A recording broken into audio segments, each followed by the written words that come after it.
Hello everyone guys, how are you all. My name is Sheetal Rajput. I welcome you all to prep India. So guys, आज हम करने वाले हैं हमारा set 6 है, जिसमें हम लोग 50 एमसीक्यूज को डिस्कस करेंगे अकाउंटेंसी एंड बुक कीपिंग के सेक्शन में, जो कि आपका फाइनेंस अकाउंट असिस्टेंट के एग्जाम में आने वाला है 30 मार्क्स का। तो बहुत इंपॉर्टेंट सेक्शन है, आपने अच्छे से इसको कवर करना है। अभी तक हम लोग लगभग 250 एमसीक्यूज कंप्लीट कर चुके हैं। 5 सेट्स मैंने ऑलरेडी पढ़ा लिए हैं, अलग से प्लेलिस्ट है, वहाँ पर जाके आप इन 5 सेट्स को अच्छे से पढ़ सकते हैं। आज हम छठा सेट करेंगे और इसमें 50 एमसीक्यूज करेंगे, तो टोटल हमारे हो जाएंगे 300 एमसीक्यूज कंप्लीट।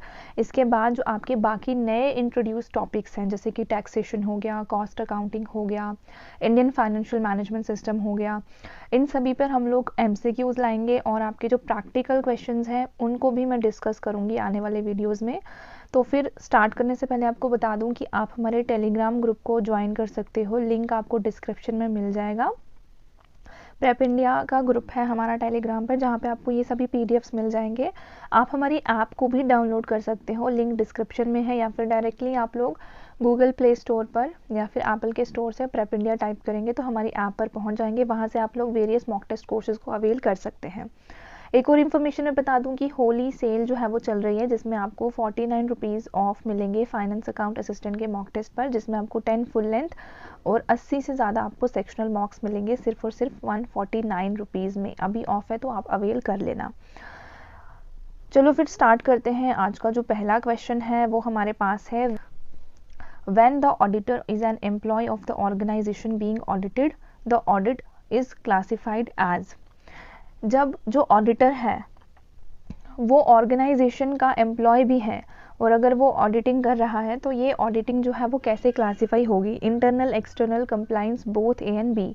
इस ऑडिटिंग को हम लोग इंटरनल ऑडिटिंग कहेंगे, क्योंकि ये उस ऑर्गेनाइजेशन के अंदर का बंदा ही ऑडिटिंग कर रहा है। तो यहाँ पे ए जो है वो इसका करेक्ट आंसर हो जाएगा। नेक्स्ट क्वेश्चन है, internal auditor is appointed by. जो इंटरनल ऑडिटर होता है उसको कौन अपॉइंट करता है? Management, shareholders, government, statutory body. क्योंकि इंटरनल बोला है तो मैनेजमेंट ही अपॉइंट करेगी, ठीक है। So A will be the correct answer. Next हम लोगों के पास क्वेश्चन है, ऑडिट का मतलब क्या होता है? बिजनेस ट्रांजेक्शन्स को रिकॉर्ड करना, फाइनल अकाउंट्स को प्रिपेयर करना, बुक्स अकाउंट्स या वाउचर्स को एग्जामाइन करना, या फिर डिसीजन मेकिंग। ऑडिट का मतलब होता है examination of books accounts or vouchers. Examination of books accounts or vouchers, तो C will be the correct answer. Next है, incomplete record mechanism of bookkeeping is. Incomplete जो रिकॉर्डिंग होता है bookkeeping का, वो क्या होता है? Scientific, unscientific, unsystematic, both, B and C. इसका आंसर है बोथ बी एंड सी। ये अनसाइंटिफिक और अनसिस्टमैटिक होता है। लोगों के पास क्वेश्चन है वो है, financial statements are part of. Financial statements किसका पार्ट होता है? अकाउंटिंग का, बुक कीपिंग का, all of the above, none of the above. इसका करेक्ट आंसर है फाइनेंशियल स्टेटमेंट्स अकाउंटिंग का पार्ट होता है। A will be the correct answer. चलिए नेक्स्ट जो क्वेश्चन है ये इंपॉर्टेंट है। इस पर आपको आई थिंक एक प्रैक्टिकल क्वेश्चन आया हुआ था पंचायत अकाउंट असिस्टेंट में, है ना। तो ये क्वेश्चन है कि हिस्टोरिकल कॉस्ट का जो कंसेप्ट है वो क्या कहता है? जो एसेट का वैल्यूएशन है वो कौन सी कॉस्ट पे करना चाहिए? Original, replacement value, market value, या फिर realisable value. Historical cost concept कहता है कि एसेट का वैल्यूएशन हमेशा ही ओरिजिनल कॉस्ट पर होना चाहिए, ठीक है। Value of an asset in the balance sheet is recorded at its original cost when acquired by the company, ठीक है। फिक्स्ड एसेट्स हैं, जब कंपनी एक्वायर करती है तो उस टाइम पर जो उसका कॉस्ट होता है उसी पर हम लोग एसेट का वैल्यूएशन करते हैं हिस्टोरिकल कॉस्ट के कॉन्सेप्ट में। तो इसका आंसर है ए। नेक्स्ट हम लोगों के पास क्वेश्चन है, accounting standards in India are issued by. Accounting standard जो है इंडिया में उनको कौन इशू करता है? Central government, RBI, state government, या फिर आपके पास नेक्स्ट ऑप्शन है institute of chartered accountants of India. इसका आंसर है institute of chartered accountants of India. A will be the D will be the correct answer. अब ये जो institute of chartered accountants of India, इसका एक बहुत important question है जो आपको एग्जाम में आ सकता है। द फर्स्ट अकाउंट स्टैंडर्ड जो कि institute of chartered accountants of India ने इशू किया था वो क्या था? ऐसा क्वेश्चन आपको आ सकता है। वो था डिस्क्लोजर, ये आपने याद रखना है, डिस्क्लोजर ऑफ अकाउंटिंग पॉलिसीज, ठीक है। ये क्या है? ये पहला अकाउंट स्टैंडर्ड था जिसको ICAI ने इशू किया था। नेक्स्ट क्वेश्चन हम लोगों के पास है, लॉस किस में रिडक्शन करते हैं? अगर आपको लॉस हो रहा है इसका मतलब क्या है? किस में रिडक्शन हो रहा है? लायबिलिटी में, गुड्स में, कैश में, कैपिटल में। लॉस जो है वो आपका कैपिटल को रिड्यूस करता है, सो यहाँ पे डी जो है वो करेक्ट आंसर हो जाएगा। नेक्स्ट है, फर्नीचर परचेज्ड फॉर ₹10,000, इस ट्रांजेक्शन में कौन कौन से अकाउंट्स अफेक्ट होंगे? बहुत इंपॉर्टेंट है। तो यहाँ पे देखो आपके पास फर्नीचर है, ठीक है, एक अकाउंट तो है कि आपने फर्नीचर खरीदा, तो कैसे खरीदा? पैसे दिए हैं, कैश दिया है, तो दो अकाउंट है, फर्नीचर और कैश, यानी कि बोथ इसमें करेक्ट आंसर हो जाएगा। अब इसका रूल क्या आप लगाएंगे? ये एसेट है, फर्नीचर भी आपके पास एसेट है और कैश भी आपके पास एसेट है, यानी रियल अकाउंट का इसमें गोल्डन रूल लगने वाला है। रियल अकाउंट का गोल्डन रूल क्या कहता है? Debit what comes in, credit what goes out. तो डेबिट क्या होगा? परचेज्ड फर्नीचर, यानी कि फर्नीचर अकाउंट जो है वो डेबिट होगा। Furniture account debit to cash account, क्योंकि कैश जा रहा है और जो जाता है उसको हम लोग रियल अकाउंट में क्या करते हैं? क्रेडिट करते हैं। तो उतने अमाउंट से आपने फर्नीचर को डेबिट करना है और कैश अकाउंट को क्रेडिट करना है। सो यहाँ पे C will be the correct answer. Next question हम लोगों के पास है, The proprietor is treated as creditor, internal liability for the capital introduced by him due to which concept? हमने पढ़ा था बिजनेस एंटिटी कंसेप्ट, है ना। बिजनेस एंटिटी कंसेप्ट में हमने क्या पढ़ा था कि ओनर और बिजनेस दो अलग एंटिटी होती है। अगर मैं ओनर हूँ, मैंने बिजनेस सेटअप किया है, तो मैंने जो कैपिटल उसमें लगाया है, मैंने जो पैसा, जो एसेट्स हमने उसमें लगाए हैं, वो इंटरनल लाइबिलिटी है, ठीक है, वो इंटरनल लाइबिलिटी है। मैं क्रेडिटर हूँ बिजनेस के लिए, मुझसे उसने उधार लिया बिजनेस ने, जो बिजनेस ने मुझे वापस चुकाना ही है। अब कुछ लोग होते हैं जो बाहर से आपको उधारी देते हैं, जैसे कि आप लोन खरीदते हैं बैंक से, आपने लोन खरीदा है, या फिर शेयर होल्डर्स हैं, तो वो सब क्या होगा? वो एक्सटर्नल लाइबिलिटी होगी, ठीक है। जो ओनर है वो इंटरनल लाइबिलिटी में काउंट होता है, इसलिए जो ओनर लेके आता है पैसा उसको हम कैपिटल में लिखते हैं, ठीक है। तो यहाँ पे क्या होगा? Entity concept, business entity concept. Next जो हम लोगों के पास क्वेश्चन है वो है, कंजर्वेटिज्म कॉन्सेप्ट के according stock in trade is valued at. तो जो स्टॉक है आपका, स्टॉक इन ट्रेड, उसको आप कैसे वैल्यू करते हो? मार्केट प्राइस पर, कॉस्ट प्राइस पर, कॉस्ट या फिर net realisable value whichever is higher, cost और net realisable value whichever lower. ये भी शायद पंचायत अकाउंट असिस्टेंट में आपको शायद ऐसा कुछ क्वेश्चन था। इसका आंसर आपने याद रखना है, जो लोअर होगा, कॉस्ट या फिर नेट रियलाइजेबल वैल्यू जो भी लोअर होगी उसमें हम लोग इसको वैल्यू करेंगे। ये हमारा कंजर्वेटिज्म प्रिंसिपल कहता है। इसको हम लोग प्रूडेंस प्रिंसिपल भी कहते हैं, ये आपने याद रखना है। सो यहाँ पे डी जो है वो करेक्ट आंसर हो जाएगा इस क्वेश्चन का। नेक्स्ट क्वेश्चन हम लोगों के पास है, डिस्काउंट रिसीव्ड फ्रॉम क्रेडिटर। अब देखो मैंने आपको बताया था कि क्रेडिटर क्या होता है? जो बिजनेस को उधार देता है। जैसे कि मैंने बिजनेस खोला है, तो मैंने बिजनेस में कैपिटल इंट्रोड्यूस किया है, तो मैं क्रेडिटर हूँ बिजनेस के लिए, मैंने उधारी दिया है बिजनेस में, ठीक है, वो उसने चुकाना है मुझे वापस, लाइबिलिटी है, लोन है, वो उसने मुझे वापस चुकाना है। अब अगर मैं डिस्काउंट दे रही हूँ बिजनेस को, तो वो उसके लिए क्या होगा? खर्चा होगा। क्या वो उसको खर्चा हो रहा है अगर मैं डिस्काउंट दे रही हूँ? इनकम है उसके लिए, लॉस है या एसेट है? तो देखिए ये सीधी सी बात है, डिस्काउंट उसको मिल रहा है, इट मीन्स ये उसके लिए एक तरीके से इनकम है। B will be the correct answer, ठीक है। डिस्काउंट रिसीव्ड फ्रॉम क्रेडिटर क्या होगा? इनकम होगी। नेक्स्ट हम लोगों के पास है द प्रिंसिपल।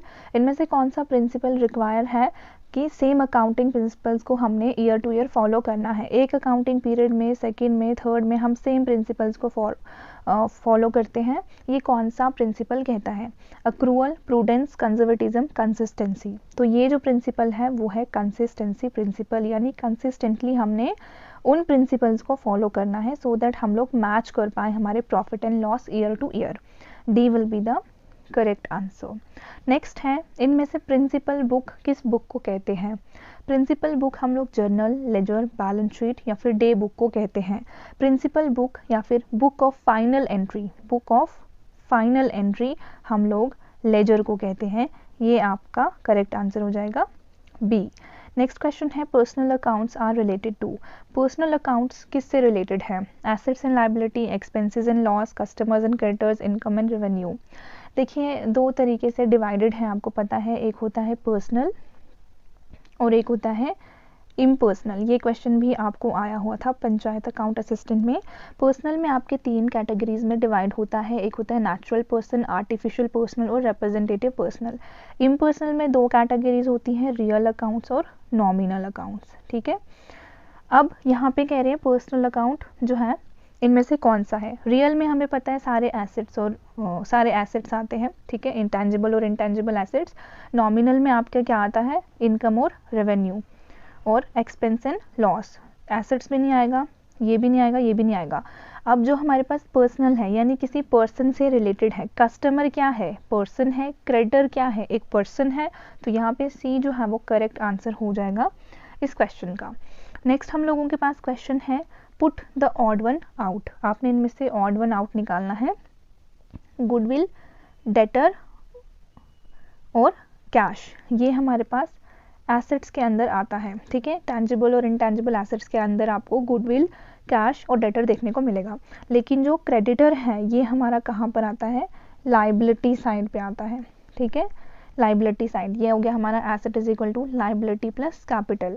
गुडविल, कैश और डेटर हमारा इस साइड पे आएगा, लाइबिलिटी साइड में हमारे क्रेडिटर आते हैं। तो ऑड वन क्या होगा यहाँ पर, सेम जो है वो करेक्ट आंसर हो जाएगा।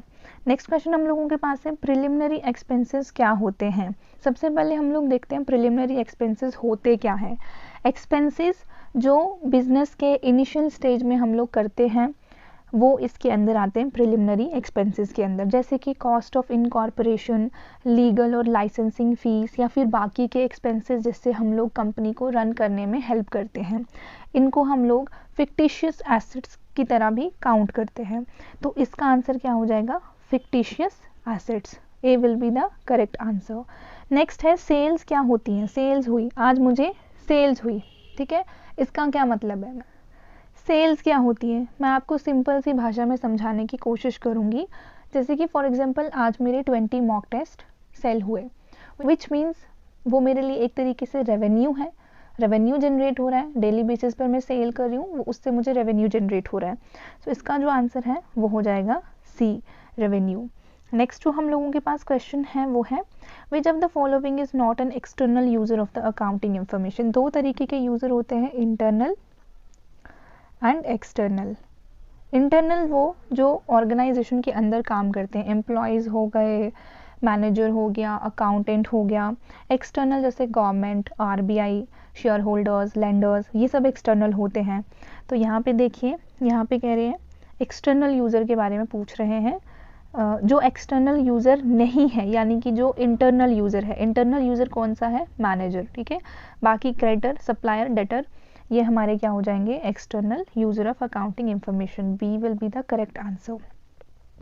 नेक्स्ट है इनमें से नॉमिनल अकाउंट कौन सा नहीं है।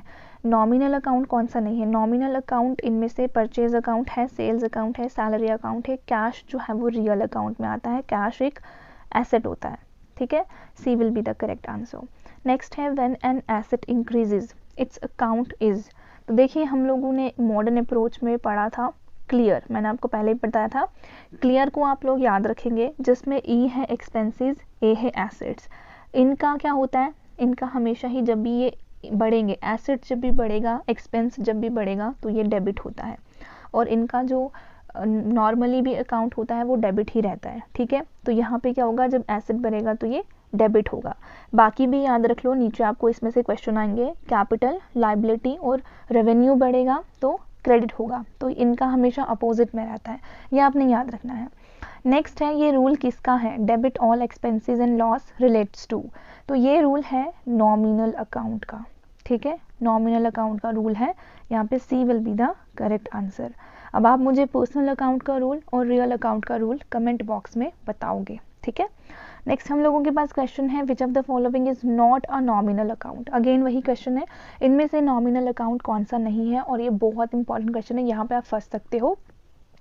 इंटरेस्ट पेड नॉमिनल है, इंटरेस्ट रिसीव नॉमिनल है, सैलरीज अकाउंट नॉमिनल है, आउटस्टैंडिंग सैलरी अकाउंट क्या है, ये रिप्रेजेंटेटिव पर्सनल अकाउंट है। ये आपने याद रखना है, रिप्रेजेंटेटिव पर्सनल अकाउंट, ठीक है। ये रिप्रेजेंट कर रहा है किसी के पर्सनल अकाउंट को। आउटस्टैंडिंग है, ठीक है, वो देने के लिए है, अभी किसी को हमने देना है तो वो पेंडिंग है। या फिर आप कह सकते हैं कि प्रीपेड प्रीपेड कुछ आपने एक्सपेंस करके रखा हुआ है या आउटस्टैंडिंग है, प्रीपेड है, अक्रूवल इंटरेस्ट भी इसी के अंदर आता है, अक्रूवल इंटरेस्ट।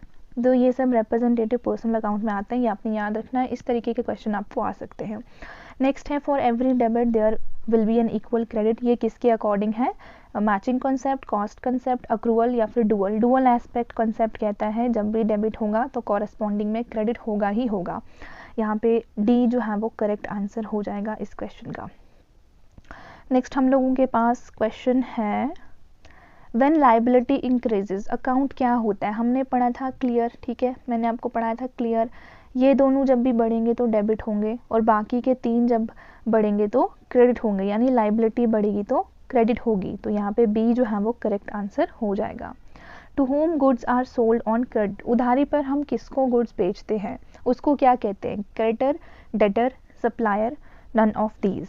तो देखो अगर हमने किसी से उधारी पर परचेज किया है तो वो हमारे लिए होगा क्रेडिटर, लेकिन अगर हमने किसी को उधारी पर सेल्स की है तो वो होगा debtor. B will be the correct answer. अच्छे से समझना, नहीं समझ आया है इसको बैक करना और फिर से समझने की कोशिश करना। जिससे हम लोग उधारी पर सामान लेकर आएंगे वो क्रेडिटर होगा हमारे लिए और हम जिसको उधारी पर देंगे वो डेटर होगा। नेक्स्ट क्वेश्चन हम लोगों के पास है पार्टनरशिप में माइनर क्या होता है? माइनर पार्टनर नहीं हो सकता है या फिर सिर्फ बेनिफिट्स में पार्टनर हो सकता है, नन ऑफ द अबव। देखो पार्टनर हो सकता है और सिर्फ बेनिफिट्स में पार्टनर होगा। अगर लॉस हो रहा है कंपनी को, फर्म को, तो उससे माइनर को कोई लेना देना नहीं है। C will be the correct answer. Next है accounting records transactions in terms of. Accounting जो है वो ट्रांजैक्शन को कैसे रिकॉर्ड करता है? कमोडिटी यूनिट्स में, मॉनेटरी यूनिट्स में, प्रोडक्शन यूनिट्स में, none of the above. Transaction, financial transactions हमेशा ही मॉनेटरी यूनिट्स में रिकॉर्ड होंगे। B will be the correct answer. Next है goodwill is recorded in the books when. Important question है।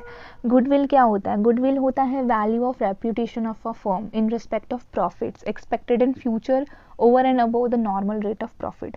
आपने मार्केट में बहुत अच्छी गुडविल बना के रखी है जिसके फ्यूचर में भी आपको बहुत बेनिफिट्स होने वाले हैं।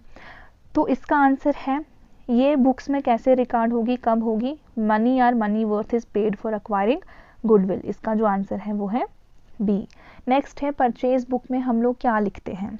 All type of purchase, only credit purchase of goods, all type of credit purchase, both credit and cash purchase of goods. देखो कैश परचेजेस तो हम कैश बुक में लिखते हैं। अगर कैश में परचेज किया है या फिर कैश में सेल्स किया है तो वो हम कहाँ पे लिखेंगे? कैश बुक में। तो ये भी नहीं होगा और ऑल टाइप ये भी नहीं होगा क्योंकि कैश बुक आ जाएगा ऑल टाइप में। Only credit purchase of goods या फिर all type of credit purchase. तो इसका जो आंसर है वो है सिर्फ क्रेडिट परचेज ऑफ गुड्स को हम लोग यहाँ पे रिकॉर्ड करते हैं।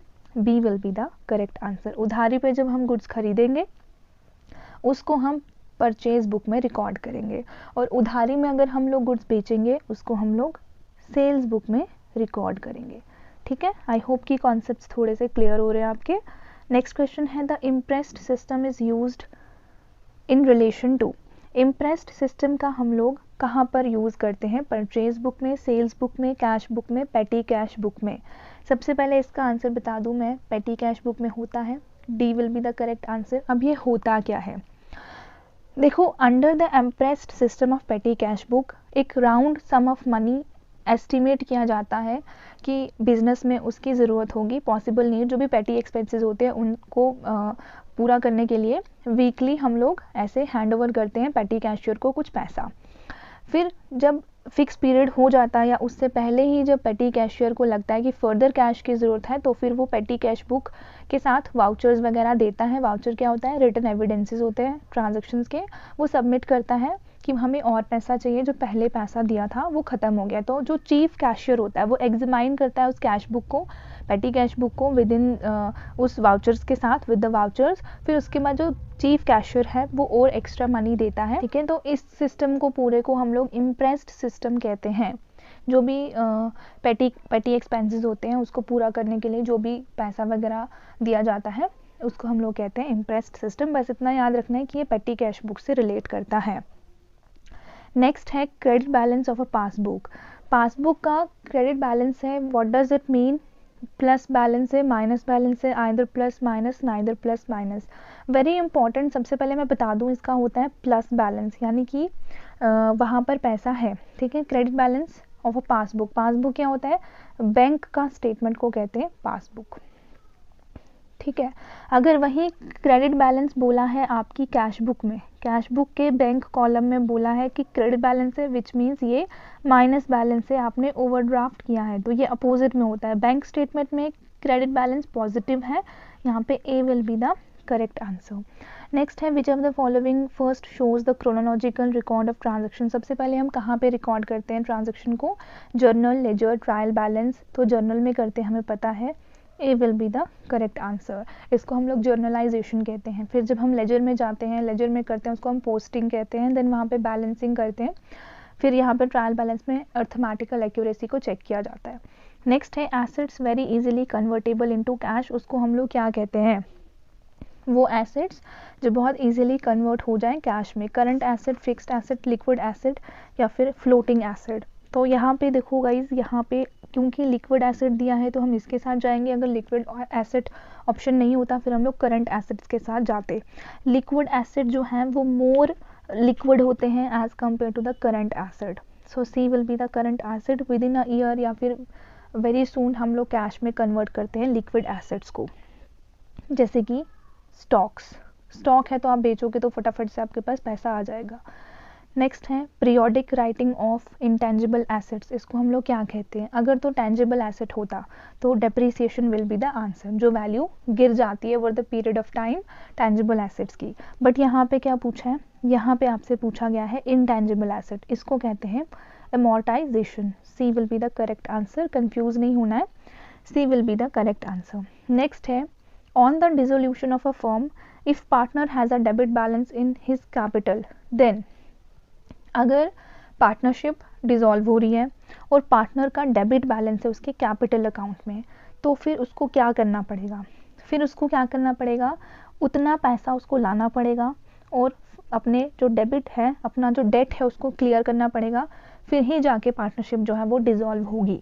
फॉर एग्जाम्पल मैं बताती हूँ आपको, 3 पार्टनर्स हैं, ठीक है। जब डिसोल्यूशन हो रहा है तो ए के पास कितना है, रख लो कि 1000 रुपये है ए के पास और ये उसका क्रेडिट बैलेंस है, बी के पास भी है 1000 रुपये और ये उसका क्रेडिट बैलेंस है, लेकिन सी के पास 500 डेबिट बैलेंस है, यानी कि उधारी चल रही है, ये इसको पहले पूरी करनी है, फिर जाके वो यहाँ से पार्टनरशिप डिसॉल्व करेगा। तो ये पैसा वो लेकर आएगा पार्टनरशिप में, फिर जाके उसका मतलब ये जो पार्टनरशिप है वो डिसॉल्व होगी।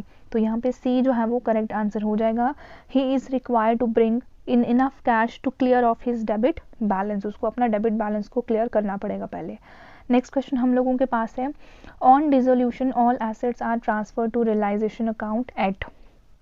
तो ये आपको सबसे पहले याद रखना है कि जब पार्टनरशिप डिसॉल्व होती है तो सभी एसेट्स को कहाँ पे ट्रांसफ़र किया जाता है, रियलाइजेशन अकाउंट में ट्रांसफ़र किया जाता है। कौन सी वैल्यू पर, book value, market value, cost, market value, whichever is less, या फिर रिप्लेसमेंट वैल्यू। इसका करेक्ट आंसर है ये बुक वैल्यू पर यहाँ पर ट्रांसफ़र होते हैं, A will be the correct answer, ठीक है। तो सबसे पहले हम लोग देख लेते हैं कि ये होता क्यों है। All assets are transferred at book value because जो मेन पर्पस होता है रियलाइजेशन अकाउंट को ओपन करने का वो होता है कि प्रॉफिट एंड लॉस को हम लोग असर्टन कर पाएँ due to realisation of assets and liability. अगर एसेट्स जो है उसको हम लोग बुक वैल्यू पर रिकॉर्ड नहीं करेंगे तो जो एक्चुअल प्रॉफिट और लॉस हुआ है वो हमें पता नहीं चलेगा। नेक्स्ट है पब्लिक फाइनेंशियल मैनेजमेंट सिस्टम को कौन मैनेज करता है, central government, office of CGA, RBI, state government. हमें पता है ऑफिस ऑफ सीजीए क्या होता है, कंट्रोलर जनरल ऑफ अकाउंट, ठीक है। तो यहाँ पे बी जो है वो करेक्ट आंसर हो जाएगा इस क्वेश्चन का।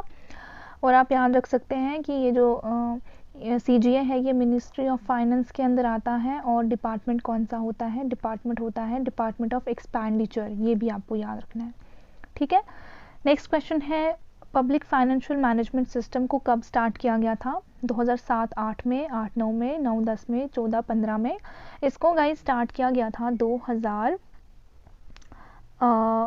और 9 में, so B will be the correct answer. ये डेट्स भी आपको याद रखनी है, एग्जाम में आ सकती हैं। नेक्स्ट जो हम लोगों के पास क्वेश्चन है वो है इनमें से कौन सी स्टेट इनिशियली जब पब्लिक फाइनेंशियल मैनेजमेंट सिस्टम को इम्प्लीमेंट किया गया था उसका पार्ट नहीं थी। तो 4 स्टेट्स थी, वो थी मध्य प्रदेश, पंजाब, बिहार और मिजोरम। वेस्ट बंगाल नहीं थी, बिहार थी, तो यहाँ पे सी जो है वो करेक्ट आंसर हो जाएगा। नेक्स्ट है, कौन से ईयर में गवर्नमेंट ने जो डिस्टिंक्शन था प्लान और नॉन प्लान एक्सपेंडिचर का उसको डिसॉल्व किया था, स्क्रैप किया था? 2013, 2019, 2014, 2017। तो ये जो था स्क्रैप किया गया था 2017 में, ठीक है। और फिर इसको रिक्लासीफाई किया गया किस में, ये क्वेश्चन भी आ सकता है, किस में रिक्लासीफाई किया गया? कैपिटल और रेवेन्यू एक्सपेंडिचर में, ठीक है, या फिर स्पेंडिंग बोल सकते हो आप, कैपिटल और revenue spending. So D will be the right answer. Next है CSR। CSR क्या है? Corporate social responsibility. ये कौन से सेक्शन में आता है? कंपनीज एक्ट 2013, ये था सेक्शन 135। तो ये B will be the correct answer. इस तरीके के क्वेश्चन भी आपको आ सकते हैं, section 135, section 135। Moving to the next question, हम लोगों के पास है इंडिया कौन से नंबर पर है CSR के इम्प्लीमेंटेशन में? इंपॉर्टेंट क्वेश्चन है, first, second, third, fourth. India first number पे है, सो यहाँ पे ए जो है वो करेक्ट आंसर हो जाएगा। नेक्स्ट है the debt which are repaid within a year, उनको हम लोग क्या कहते हैं? वो उधारी जो हमें साल के अंदर पूरी करनी होती है, कंटिजेंट, फिक्स्ड, करंट, तो उसको हम लोग करंट लाइबिलिटी कहते हैं। So C will be the correct answer. Short term loans वगैरह जो होते हैं, इसका आंसर है सी। नेक्स्ट है पार्टनर्स कैपिटल आर। पार्टनर की कैपिटल क्या होती है? फिक्स्ड होती है, फ्लोटिंग होती है, बोथ होती है, या फिर आपके पास है नन? इसका आंसर है बोथ होती है। हमने पढ़ा था यहाँ पे पार्टनर्स कैपिटल पूछ रहे हैं, 2 टाइप के पढ़े थे हमने, फिक्स्ड पढ़े थे और फ्लोटिंग पढ़े थे, या फ्लक्चुएटिंग भी बोल सकते हैं आप उसको। और फिक्स्ड में भी हमने 2 टाइप के पढ़े थे, कैपिटल और करंट। ये हमने लास्ट के वीडियो में आई थिंक पढ़ा हुआ है। तो यहाँ पे बोथ आएगा। नेक्स्ट है accounting cycle includes. Accounting cycle में क्या क्या आता है? रिकॉर्डिंग भी आता है, क्लासिफाइंग आता है, समराइजिंग आता है, ऑल ऑफ दीज आता है। सो यहाँ पे डी जो है वो राइट आंसर हो जाएगा इस क्वेश्चन का। नेक्स्ट क्वेश्चन है qualitative characteristics of accounting information कौन कौन सी होती हैं? Reliability, relevance, understandability, all of these होती हैं। और फोर्थ होती है कंपैरेबिलिटी। ठीक है, ये आपको याद रखना है। ऐसे पूछ सकते हैं इनमें से कौन सी नहीं है या इनमें से कौन सी है, तो चारों याद रखनी है। लाइफ स्टॉक में क्या आता है? Plant, machinery, animal, life insurance. Livestock क्या होता है? एनिमल्स होते हैं, obviously C will be the correct answer. Last के 2 क्वेश्चन हैं आज के हमारे वीडियो के। External users of accounting information कौन से हैं? Researchers, government, tax authorities, all of the above are the external users of accounting. D will be the correct answer. Last question है capital profit is a profit on. जो capital profit होता है वो किस पर प्रॉफिट होता है? Profit and loss account of business, sales of fixed asset, sales of goods, या फिर none of these. Capital profit की बात हो रही है, तो यहाँ पे फिक्स्ड एसेट की सेल जब होती है तो हमें कैपिटल प्रॉफिट होता है। So B will be the right answer. So guys ये थे हमारे आज के टोटल 50 MCQs जो हमने इस वीडियो में डिस्कस किए हैं। 300 हो गए हैं, अब आपके बचते हैं 200, फिर हमारा टोटल 500 जो हमने बेस्ट MCQs की सीरीज चलाई है वो कंप्लीट हो जाएगी। ये है 6ठा mock test of accountancy and bookkeeping. अब हमारी ऐप को डाउनलोड कर सकते हैं वेरियस कोर्सेज के लिए। इंस्टा पर हमें फॉलो कर दो, गिवन लिंक्स जो आपको डिस्क्रिप्शन में दिए हुए हैं। मेल भी कर सकते हैं, मेल यहाँ पे मैंने आपको दिया हुआ है, अगर आपको कोई डाउट हो मेल कर दो, या फिर इस कॉन्टैक्ट नंबर पर आप हमें व्हाट्सअप कर सकते हैं। टेलीग्राम पर ज्वाइन हो लेना। अभी तक अगर आपने हमारे यूट्यूब चैनल को सब्सक्राइब नहीं किया है तो do subscribe the channel, hit the bell icon, और कमेंट बॉक्स में बताओ इस वीडियो के 50 क्वेश्चन आपको कैसे लगे, अच्छे लगे हैं। हम और लेकर आएंगे, और भी डिफरेंट सब्जेक्ट्स पर लेकर आएंगे बिफोर द एग्जाम। और मैं आपको एक और इन्फॉर्मेशन देना चाहती हूँ कि हमारा बेस्ट करंट अफेयर जो है आपको मैं प्रोवाइड कर दूँगी 15 मार्च से पहले, ठीक है। जैन और फेब का तो हम लोग कर ही देंगे, और बाकी भी मैंने कुछ ऐड किए हुए हैं। 2022 से मैंने ना 3-4 PDF ऐड किए हुए हैं हमारे मॉक टेस्ट कोर्सेज में, तो वहाँ पे जाके आप लोग चेक कर सकते हो। एक तो इसमें होगा स्टेट गवर्नमेंट के इम्पॉर्टेंट MCQs जो हमने JKPSI में देखा था कि स्टेट स्कीम्स कितनी पूछी गई थी, स्टेट गवर्नमेंट की स्कीम और सेंट्रल गवर्नमेंट की स्कीम, दोनों वहाँ पे मिल जाएगा। एनवायरमेंट इकोलॉजी, बायोडाइवर्सिटी के करंट अफेयर वहाँ पे मिल जाएंगे, और बाकी जो भी नेशनल इंटरनेशनल न्यूज़ रही है पिछले साल की इम्पॉर्टेंट, वो भी आपको वहाँ पर मिल जाएगी. Do check those videos of current affair का एक अलग से कोर्स भी है, आप चाहें तो उसको भी ले सकते हैं, जिसमें आपको ये सारी चीज़ें एक जगह पर मिल जाएंगी. ठीक है, thank you and God bless you all.